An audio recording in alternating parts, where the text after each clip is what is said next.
Kung ikaw ay lagi nakakainitan, kailangan gumamit ka ng mga salita na tagabulag. Yung ba tipo na hindi ka kaiinitan at hindi ikaw yung laging magiging kumbaga apple of the eye ng mga tao na maaaring kainisan ka.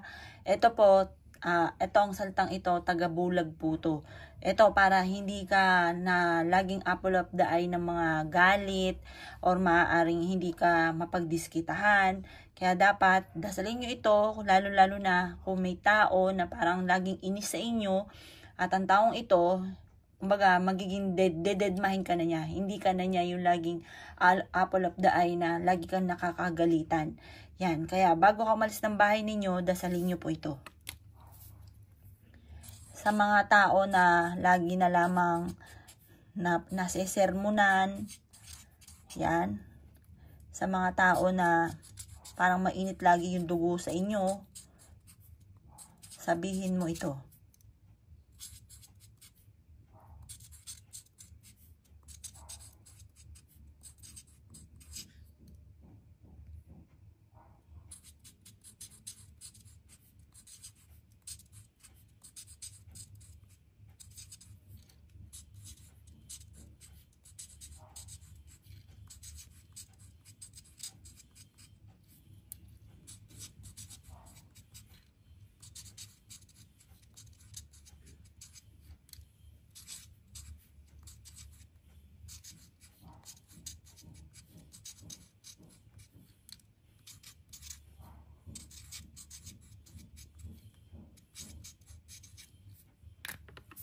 Yan.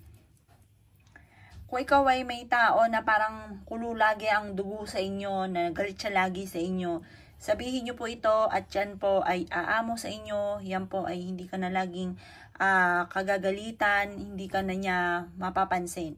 Ito yung salita ng tagabulag para hindi ka na niya laging nakakagalitan.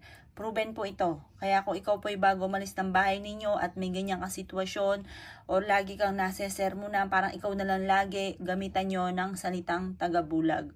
Para yan po ay dededmahin ka na lang at hindi ka laging masesermonan.